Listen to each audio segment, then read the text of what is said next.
Welcome to the Vitality Lounge, a place where the uncomfortable questions become comfortable, where conversations, topics, and expert guests unlock the keys to vitality, empowering you to embrace the vibrant life you deserve. Now here's your host, Micol Bok. Today's guest is a musical force, Venezuelan-born, Miami-rooted, Latin Grammy nominee, whose life journey is all about passion, purpose, and presence.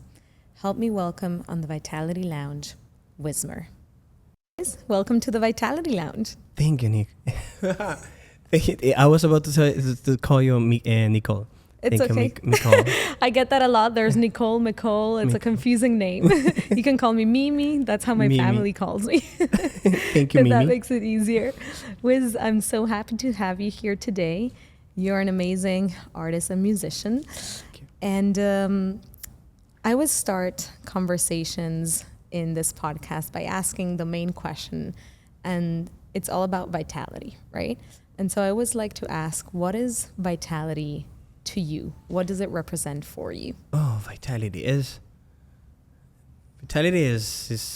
everywhere, you know. It's just when you wake up and you realize you're still alive.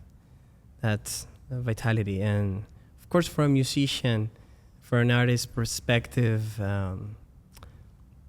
music, of course, dancing and the experience of being on stage, it's for me definitely vitality, but it's in every aspect of my life. Yeah, of course.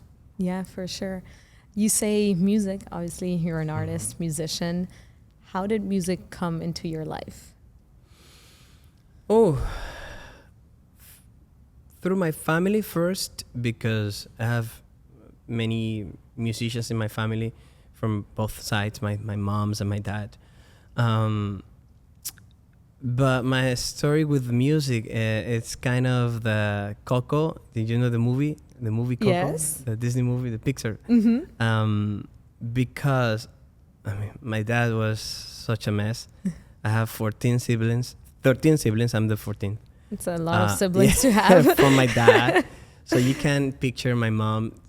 My dad is a musician, right? And he was a mess. And my mom, when she had me and my brother, she said, my children are not going to be musicians. They're going to be professionals. They're going to be lawyers or doctors or whatever. Well, you're dressed like one. Because I'm now a manager as well. So There you go. But it's beautiful because that mentality from my mom that helped me, through my life to realize that if I wanted to make music, I also needed to figure it out how to make a living out of it, because I wanted to do it full time. I wasn't in.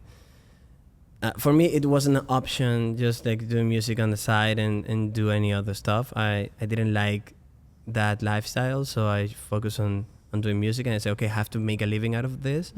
And that's how my mom's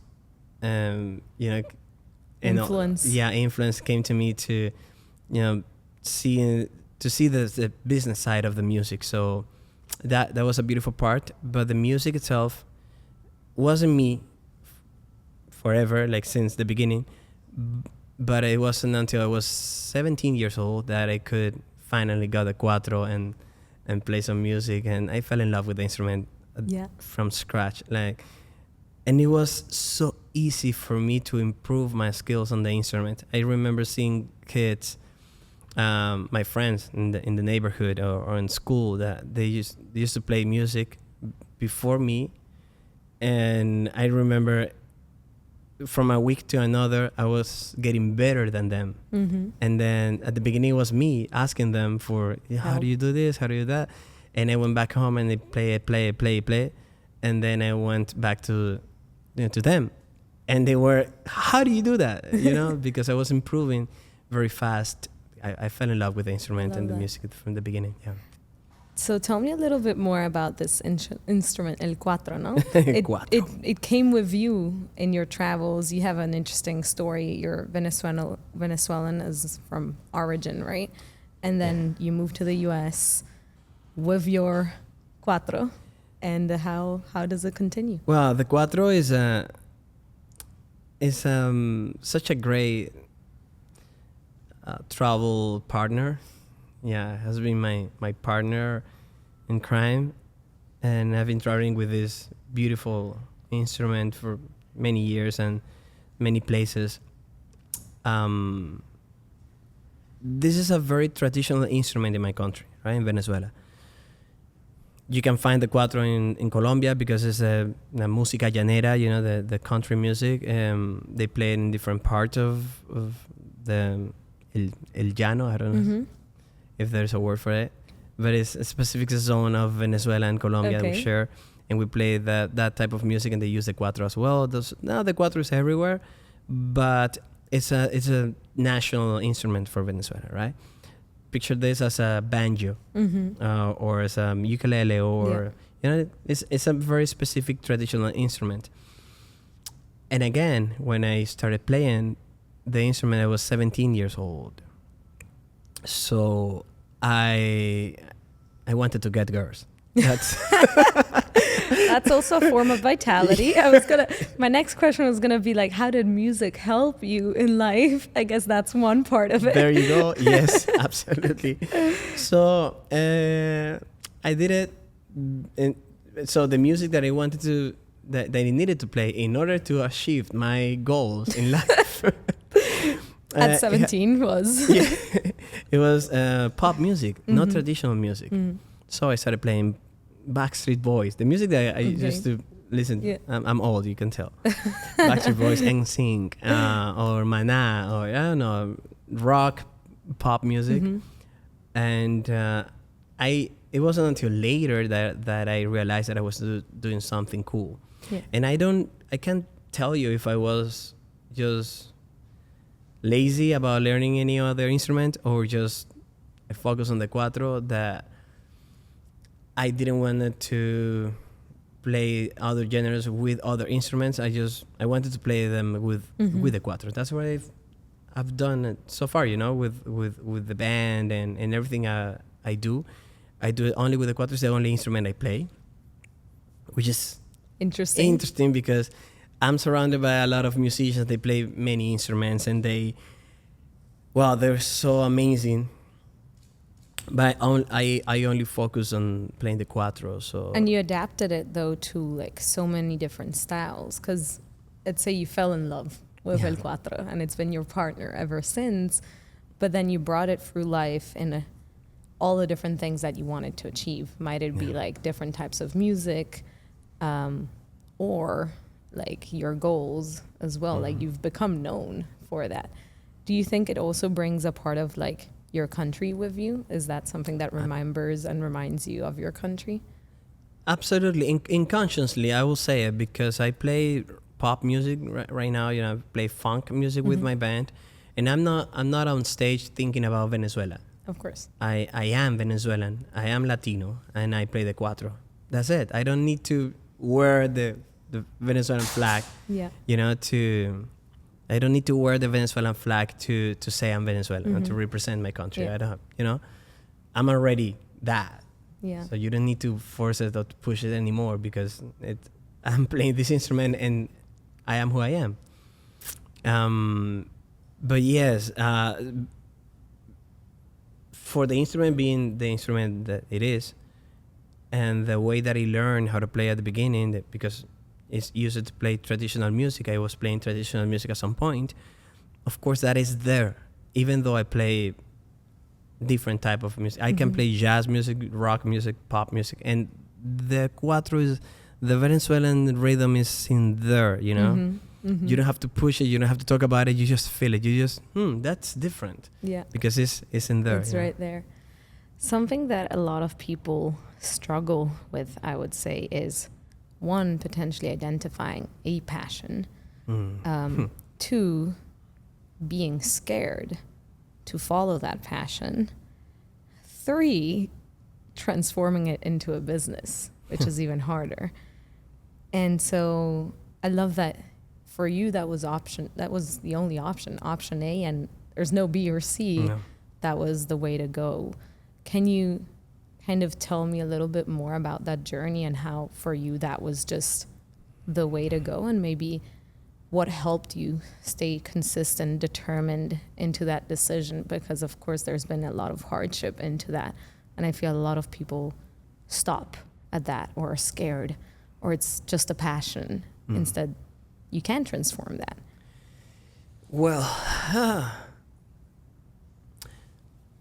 I cross my arms because I'm thinking, not because I don't want to respond.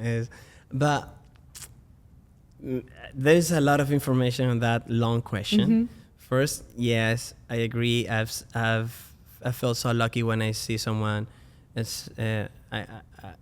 Once someone told me like, "Oh, at least you know what you love." Yeah. And it was like, "What?" And he said, "Yeah, I don't know what I love."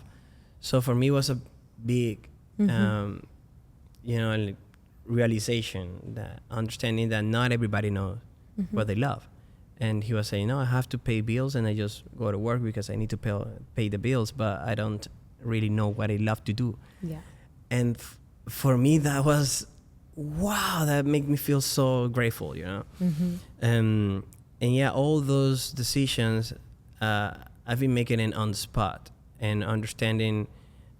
I went to therapy, but it wasn't it wasn't my way to realize how I wanted to deal with these things. So I went to therapy for different reasons, but the way I manage these emotions and these decisions has been like developing on the spot, little by little, and making decisions, understanding that I've been crossing some lines, and I understand when, okay, after this, I only have this option or this option, so I'm gonna choose this. Understanding that there is not the other option anymore, for me. So I remember moving into the US and having to play on the street with the instrument, with my Cuatro, and just that was my only way of making a living. Yeah. So,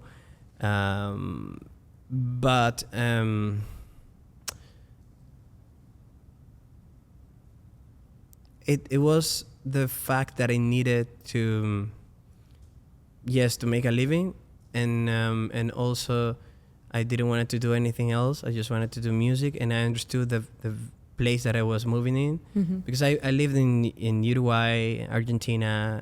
I went to Brazil, to Panama, and I experienced those places. And when I moved into the US, I understood, oh wow, this is a different place.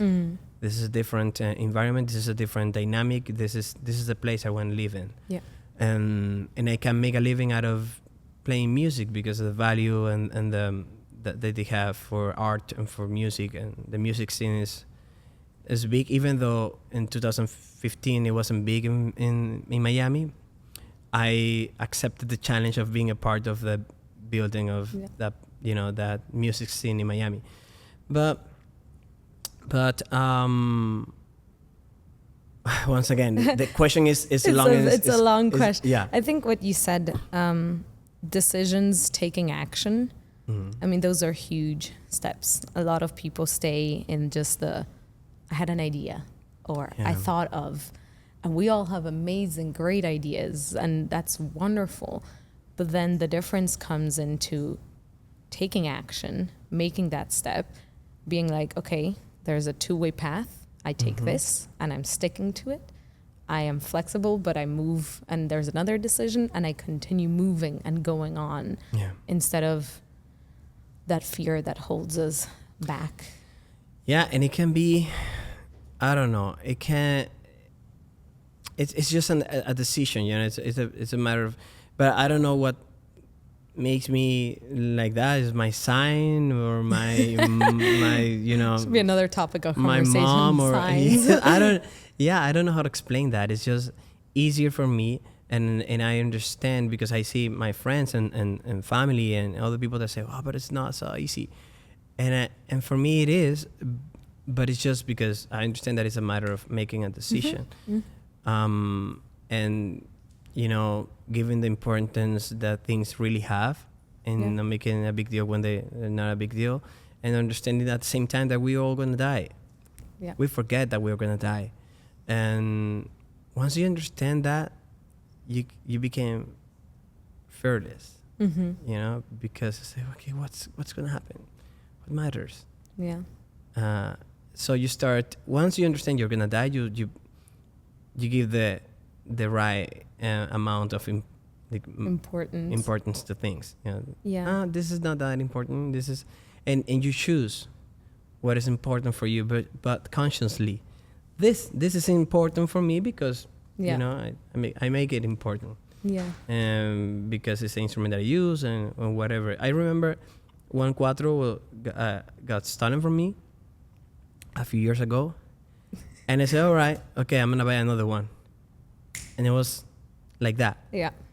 And Ale and friends, and they were like, how do you do that, bro? It's an instrument. Yeah. I cannot just stay in my house crying for it. It's an instrument. I can buy another one. That's it. I think there's a table that I was shown at some time in my life, and it was you can worry about the things you can change, or you can worry about the things you cannot change. And there's a tendency of worrying about both, you know, but there's a tendency to worry about things you can't change. And it's like, well, they stole it. What can I do? Like, is there a way? Is there a camera maybe? It's something? No.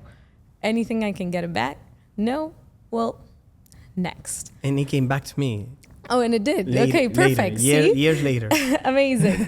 But you see, like, you go back and you just have to let go of those things, because if not, they take up space, and things that take up space in your mind take up energy, and energy is vitality. And, you know, and then if you don't have energy and you're not living and you're not vibrating in life, well, then it becomes really hard. It becomes really hard. It becomes really hard. And it's important that we take the responsibility on that matter, Huge. because it's your decision. Yeah.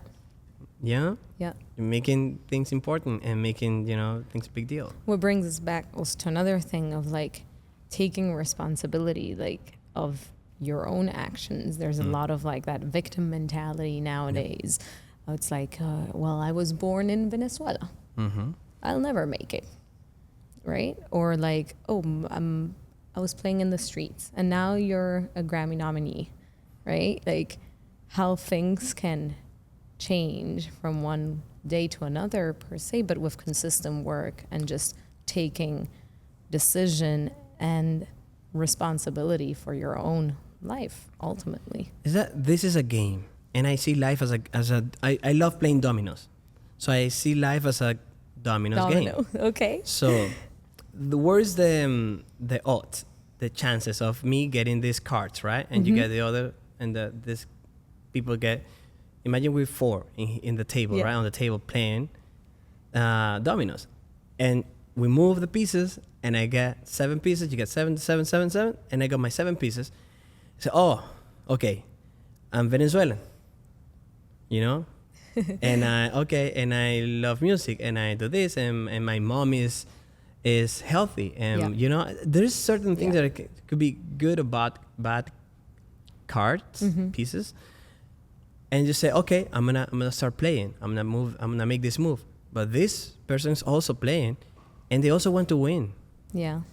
And you're playing, maybe on my favor, maybe not. You know what I mean?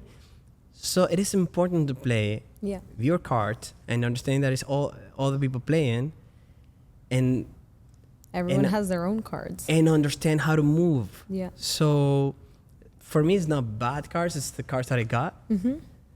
And I say, okay, this is what I have, and I want to play. So I've been playing live. Yeah. And I, you know, in a beautiful way. And I said, like, okay, I would like to go to the Latin Grammys. What do you need to do? Okay, you need to release the music in this time. You need to play, or to do it at this level of, you know, recording, because the academy is focused on on the quality of your work. Yeah. Oh, all right. I cannot do it in my house just randomly. I need to do it right. So I focus on that, and that's how you go from playing the streets to the red carpet of the Latin Grammys in Vegas. I don't know. And it's fun, and I love it, and I appreciate it, and I understand all the factors that have been playing on my favor in order to do that. And I don't take it. I don't take it for granted, but I also don't give it the importance that it's gonna steal my freedom, my happiness. You know what I mean? Mm-hmm. It plays on as long as I play it in my favor, beautiful. Yeah. And in terms of health and mentality and all those beautiful stuff that we need to keep in our lives, but not taking the game too seriously, because it can become very dangerous for us. What was a moment of real, true hardship in your life, and how were you able to overcome it? Hardship.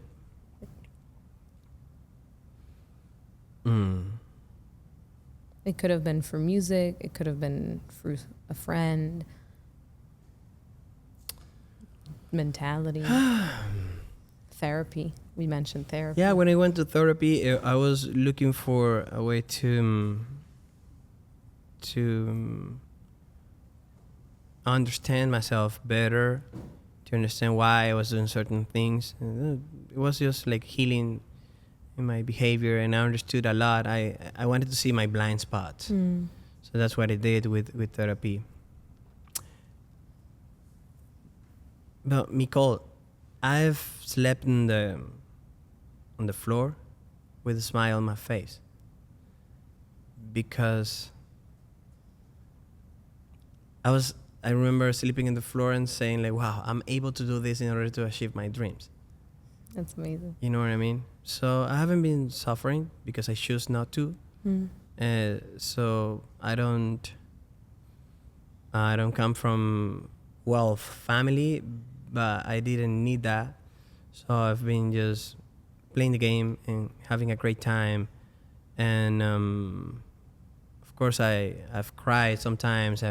But even though my mom has been far for, my brother and my mom, the rest of my family as well, but that's my core, brother and mom. I have the same core. Yeah, exactly. You have the same. I couldn't see them for more than 9 years. Wow.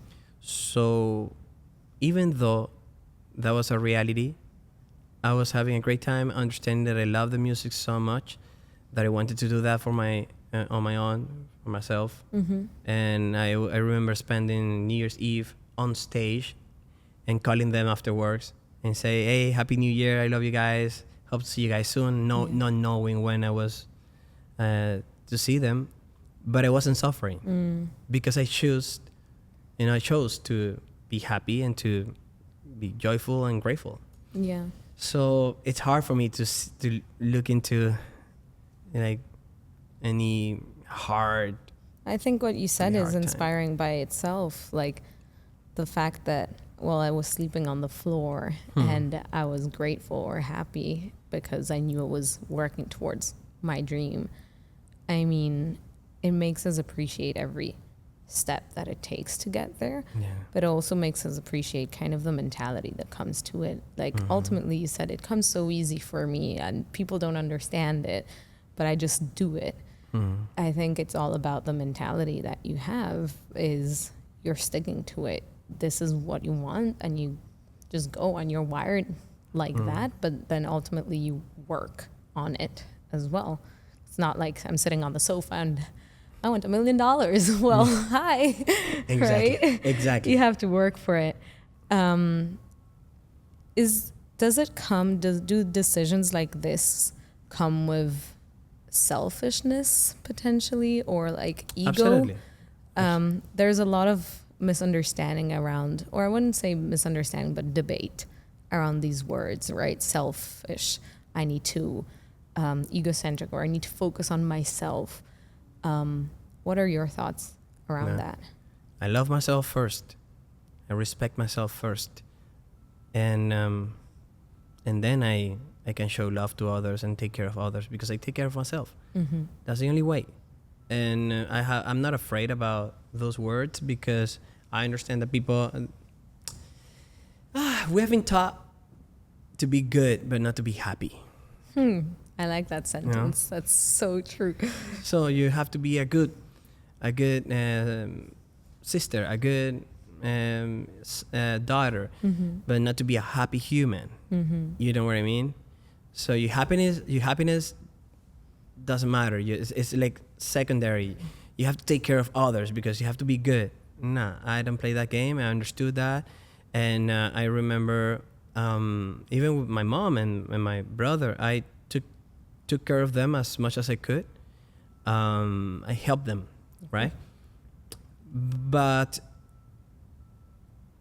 first I took care. I paid my rent, paid my taxes, and I bought some food. And once everything was good on this end, I said, "Okay, Mom, what do you need? I can help you out because I'm covered." Yeah. But I'm not gonna stop eating to feed others. You know what I mean? That can sound super selfish. I understand, but it's my way. And I think it is important. I love that example. I don't know, metaphora. The metaphor. The metaphor of when you're on the airplane and they say, in case if someone needs help, I was gonna say that too. Yeah, put your mask on first, and then put your mask put the mask on to your friend's family. That's pretty much the concept. Yeah. Of helping others. There's something that I love. You have a beautiful wife, and you share a common passion, which is music. And something that you've told me in the past as well is we prioritize music, both of us. Like music comes first for the both of us, and being able to understand that as well in the relationship is very important. How did you establish that, or how did that come through? Like, I think it's very hard to kind of set boundaries or just prioritize something. It's like, oh, well, I'm in a relationship. That's it. Like, my wife is everything, which might be, but you still have to be a little selfish to move on and continue with your own goals and objectives, I guess. Because we prioritize not just music, we prioritize individuals. It is important that she is her whole human happiness, thing, and we share. Yeah. Instead of me representing happiness for her or she representing happiness for me. It doesn't work. It's not good. I know it is so romantic, but it doesn't work. And it's in the movies. Yeah, it's in the movies. And talking about the music, that is coming from the bad experiences in the past with other partners. That always their insecurities came into, is the music more important than me? And you're like, yes. And how do I tell you? Yeah. Yes, it is. It is important, especially for us, to embrace that and say, yes, you know what? Yes, it is. And it's important to, I'm never going to forget when Ali told me once, you're my home. And I told her, that's a beautiful phrase for a song, but I don't want to be your home. And I want you to know that you're not my home. You're my wife. And I'm so happy to share my life with you. I'm my own home. And I want you to be your own home. So things like that, we have been very clear about it. And we don't share many things about our relationship because that's other stuff we see in the social media, people sharing their intimacy, and that doesn't belong to our public. I don't like that. I don't like selling my relationships with my family or my wife or even my friends. What you see on my social media is my music work, when you see it with my partners, Los Wizzers, it's the music that we... But I have a beautiful relationship with Theo. Yes. That is not on social media. You know what I mean? Yeah. We don't post... I don't post about my personal life because it's not about that, right? Yeah. Tip for everyone listening, Teo is my brother and he's also a singer. So just putting it into perspective. Exactly. So, and all that, you know. So I just wanted to let you know that it's not about just my wife. It's my relationship with... I love that. In general, right? We love this passion. We love the music. With our souls, it's our way of expression, and sometimes it's hard to deal with the real life, and people don't understand when they don't have your lifestyle, and they say, "Oh, but come to our party on Saturday night," and I say, "I can't. I have to work." But come on, you can't. Oh, let's do the party on Monday afternoon then. No, I have to work. Exactly. You have to work on Monday to Friday. I work from Friday to Sunday. I don't know. Yeah. You know? Yeah, it's a different lifestyle. And it is complicated. We have to understand that. I mean, the band, I got an inquiry for the band to perform in New Year's Eve. Mm-hmm. So we're not going to be with families on New Year's Eve. Mm-hmm. We'll see you guys on January 1st. Yeah. You know what I mean? Yeah. And we charge a lot more. It's a great business to perform on New Year's Eve. Yeah. And they pay very well because we're not with our families. We're entertaining their families instead. Yeah. Yeah. Yeah. And we embrace that. We love that. And it's like San Valentine. Yeah, right? Valentine's Day. Valentine's Day. Valentine's Day. I'm translating. I'm so sorry. Valentine's Day. Yeah, we celebrate on February 15 or February. The day any other day. Yeah, it doesn't matter. Yeah, that's a commercial day. I'm gonna perform. You know, Yeah. they're gonna pay me to perform in the romantic dinner. Yeah. So I do that, Okay. and coming from that space of fighting against. Yeah, sometimes family and family plans, and other couples, other partners. When we started dating, we came up with that idea. Hey, come on, man, and let me do my music. Yeah, you can do your music. I want to do my music first. Nice. So that was beautiful because we said we want to get married only if we get a Latin Grammy nomination. I know I was going to finish off kind of on that note because it's a really fun story and beautiful as well. You got Latin Grammy nomination, and then the day of we got married. You got married in Vegas because that's where the Latin Grammys were happening. Yeah. And that was like, we're getting married only if we're getting a Latin Grammy nomination. Hey, That's pretty, it was a goal setting. yeah. It was a goal and you got it. I Yeah. love that. And it was a great turnout as well, right? It was so beautiful. I love that. And it's beautiful to commit to that kind of Yeah. plans, Like I have this plan first, let me do this. And as partners, we work together, focus on one goal. So it's beautiful. Yeah. I'm going to go with like some quick fire questions of like, just in general, things that are a little more fun and asking. So we already talked about vitality. I would say we are currently in Miami. Miami is the city we live in. For anyone listening in the city, what's like the best jam place that you would advise people to go to? Jam, come to my jam. But right now we stopped the jam because we're focused on the show. But yeah, definitely come to our jam. Any location that you would be like, oh, you should go there. You should go.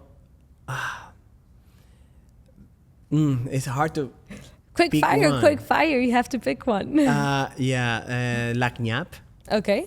They have amazing live music. Okay. Amazing live music. It's a beautiful environment. Amazing. It's a cool place. Yeah. Coolest song title that you've given to a song? Mandibuleo. Mandibuleo. I like that. Coolest time that you were on a stage and you were like, oh my God, I'm on top of the world. Mm. Mm. No, it's just with the band, with Los Wizards. When I'm with them, I feel like I'm top of the world. Yeah. I love that. Moment of panic on stage. We were performing at this big stage, and we hired a musician to perform with us last minute. The guy couldn't show up for sound check, and it was a mess. He wasn't playing the notes. Oh no. And it was like, going crazy, until Rafa, the bass player of the band, came to me and said, "Hey, forget about it. Enjoy." And I said, "Okay." I thank him afterwards. Yes. He helped me to, hey, this can't steal your happiness of being here and doing this. So yeah, that was a panic what's going moment. on? How do I fix this? Yes, because it was out of my control and I was already playing. Yeah. Because if it happened on the sound check, I could tell him, hey bro, I'm so sorry, you're not prepared. Yep. Sorry, we're not doing this. But it was on the set. So and that moment we go back to things you can control and things you can't control. Exactly. And that's something I can't control. It sounds horrible. We're still going for it. I'm still gonna enjoy this. Wiz, thank you so much for being with me here today on the Vitality Lounge. If anyone is looking for you and wants to listen to your music or next things that you have happening, where can they find you? First, it's a pleasure. Thank you for having me. And my name is so easy to find, Wizzmer, Wizzmer. Mm-hmm. And I'm on social media, and I'm on with Los Wizards, which is my main project at the moment. And I'm so happy with everything that is happening with them. We are everywhere. We're literally everywhere. You can find us on OnlyFans. I didn't know that one. It's a fun fact. We opened the account. Oh no! It's a fun fact. That's a fun fact. Yeah. But yeah, you censoring this part. You're gonna find the band everywhere, and that's my job and my work, and I'm so happy. I'm so proud of that project. Yeah. And that's what I'm doing at the moment. So if you guys wanna find me and listen to my music, I love that. With one last word of advice or a motto that you live by that you would like our audience to have after this conversation. Wow, don't take anything personal. Anything personal. Yeah. We are all surviving and learning how to live. Do your thing. Don't take it personal. Even when the things are personal, they're not. Yeah. Just go live it. Don't take it personal. Thank you so much. Thank you, beautiful. You've been listening to the Vitality Lounge with Micol Bok, powered by Gainswave. Make sure to subscribe to the Vitality Lounge wherever you get your podcasts. Gainswave is a clinically proven therapy that allows you to embrace vitality both in the bedroom and in your life. Whether to improve and boost performance, pleasure, and confidence, head on over to Gainswave.com. Thanks for listening.